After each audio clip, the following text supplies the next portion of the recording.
여러분 반갑습니다. 소란스러운 뉴스 속에서도 테슬라는 항상 결과로 말해온 기업입니다. 이번 주에도 말은 많았지만 그 속에서 조용히 등장한 몇 가지 기사들은 테슬라의 속도가 오히려 더 빨라지고 있다는 걸 보여줍니다. 오늘은 그 조용한 변화들을 모아 테슬라의 현재 위치를 다시 살펴보겠습니다. 먼저 시장부터 보겠습니다. 이번에 공개된 11월 CPI는 예상보다 훨씬 낮게 나오면서 그동안 시장을 눌렀던 인플레이션 공포가 한순간에 가라앉았습니다. 헤드라인 CPI 2.7%, 근원 CPI 2.6%. 물론 셧다운 때문에 데이터 왜곡 논란은 있었지만 시장은 숫자를 숫자로 받아들이며 일단 안도했습니다. 그 결과는 바로 반응해서 나스닥 플러스 1%대 상승, 필라델피아 반도체 지수 플러스 2%대 상승 마감했어요. 그리고 결정적이었던 건 전날 오라클 쇼크로 무너졌던 AI 반도체 섹터가 단숨에 살아났다는 점입니다. 특히 마이크론의 어닝 서프라이즈는 단순한 실적 호재를 넘어서 AI 수요는 여전히 탄탄하다는 강력한 신호였고 기술주 전반의 위험회피 심리를 걷어냈습니다. 여기서 중요한 건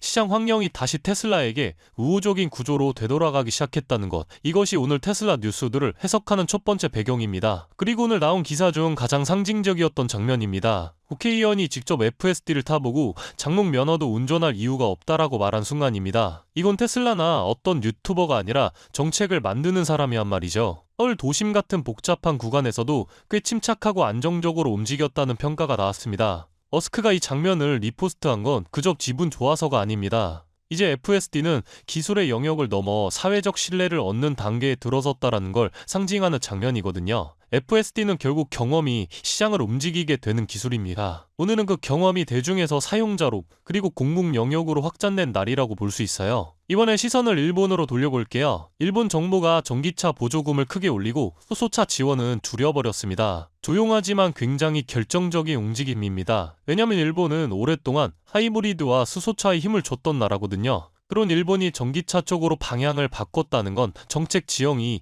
EV 중심으로 다시 돌아오는 시그널입니다. 전기차 수요가 꺾이고 EV 시대가 끝났다 이런 말들이 시장에 난무했지만 정작 정책은 반대로 움직이고 있는 셈이죠. 그리고 오늘 정말 중요한 내용이 하나 나왔습니다. 올 때마다 감탄이 나오는 내용인데요. 테슬라가 국제 특허 하나를 공개했는데 이걸 한 문장으로 요약하면 이제 테슬라는 고철로도 고급 차체를 만들기 시작했습니다. 이전에는 구조용 차체에 순도 높은 알루미늄만 쓸 수 있었는데 고철은 불순물 때문에 절대 불가능했습니다. 하지만 테슬라는 불순물을 문제가 아니라 변수로 바꾸는 기술을 만들어냈습니다. 망간, 마그네슘, 실리콘 같은 첨가제를 마치 요리 레시피처럼 섬세하게 조절해서 고철을 고성능 합금으로 변환시켜버린 겁니다. 여기서 중요한 건 기술적 결과예요. 강도 확보, 연성 유지, 충돌 시 에너지 흡수 가능, 주조 유동거리 대형 차체를 한 번에 주조, 열 처리 필요 없음. 테슬라 특유의 기가 캐스팅이 더 강력해지는 순간입니다. 그리고 마지막 결정타로 폐차장에서 나온 금속으로도 차를 만들 수 있다는 겁니다. 이 한 문장이 자동차 산업 전체를 뒤흔들고 있습니다. 원가 구조, 공급망 안정성, 생산 속도 모든 게 경쟁사와 다른 차원으로 올라가는 거죠.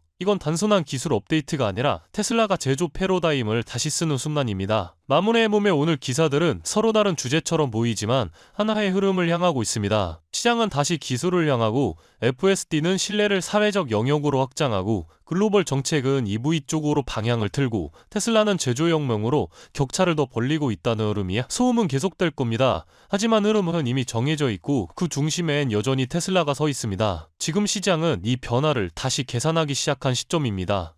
그렇다면 여러분들은 지금 주식시장에서 수익을 내고 계신가요? 우리는 어떻게 해야 이런 불확실한 시장 속에서도 안정적으로 큰 수익을 얻어갈 수 있을까요? 눈에 띄는 대장주 M7 같은 종목들은 이미 너무 많이 상승한 뒤이기 때문에 앞으로는 진짜 큰 돈을 벌기 쉽지 않습니다. 진짜 기회는 그 대장주들 뒤에서 움직이는 수혜 종목에서 발생하는데요. 이런 종목들은 시가총액이 작기 때문에 비교적 소액으로도 접근이 가능하고 리스크 관리 또한 용이하죠. 즉 적은 자금으로도 큰 수익을 노릴 수 있는 구조입니다. 그런데 지금 시장을 움직이는 가장 큰 힘은 단순히 금리나 유동성이 아닙니다. 바로 미중 무역전쟁의 임합, 전략자원 전쟁이 시작됐기 때문이에요. 중국이 반도체에 이어 히토류 수출을 통제하기 시작했고 미국은 이에 맞서 자국 내 히토류 생산 라인을 재건해 나섰습니다. 단순히 정치적 갈등을 넘어서 AI, 전기차, 방위산업까지 직결된 신냉전형 공급망 전쟁입니다. 가장 대표적으로 눈에 띄었던 건 바로 히토르 전쟁의 중심에 선 MP 머티리얼스 티커였습니다. 미국 국방부와의 공급 계약이 발표되자 3개월 만에 주가가 6배 이상 폭등했고 거래량은 평소에 10배 이상 터졌어요. 1,000만원만 넣었어도 6천만원. 이게 바로 시장이 움직이는 타이밍입니다. 이런 종목들을 한번 불이 붙으면 정말 불도저처럼 밀어올립니다.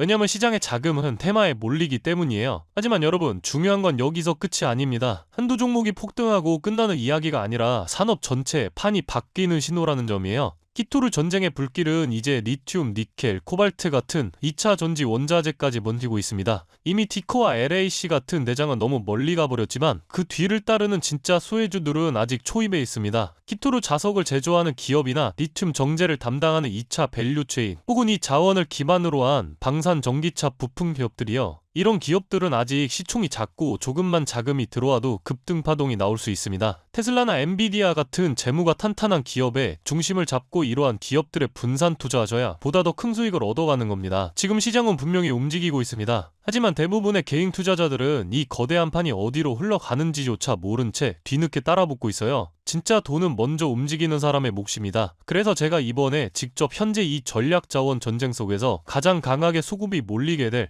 핵심 수혜 섹터와 종목 리스트를 정리해뒀습니다. 실제로 기관 자금이 들어오는 타이밍과 정부 정책 방향, 글로벌 공급망 재편 흐름까지 데이터 기반으로 정리된 PDF 자료예요. 이러한 정보도 소중한 제 구독자분들과 끝까지 영상 시청해주신 분들께만 오픈해드리도록 하겠습니다. 참여 방법은 간단합니다. 영상 아래 더보기란을 클릭하시면 파란색 링크가 하나 보이실 겁니다. 간단한 설문조사 진행해두시고 전송 버튼까지 눌러주시면 확인 후에 순차적으로 자료를 전달드리겠습니다. 절대로 금전 요구나 무조건적인 투자 권유 또한 하지 않습니다. 여러분이 시장에서 안정적으로 수익을 만들어 가시길 바라는 마음으로 준비한 자료들이에요. 꾹 가볍게 참고하시고 시장의 흐름을 직접 관망하셔도 좋습니다. 시장은 언제나 먼저 보는 사람, 먼저 움직이는 사람이 이깁니다. 지금 우리가 보고 있는 건 단순한 주가 상승이 아니라 글로벌 머니의 방향 전환이에요. 이 기회를 놓치면 다음 사이클이 올 때까지 또 몇 년을 기다려야 할지도 모릅니다. 영상이 도움되셨다면 좋아요와 구독 버튼 눌러주시고 저는 다음 영상에서 뵙도록 하겠습니다.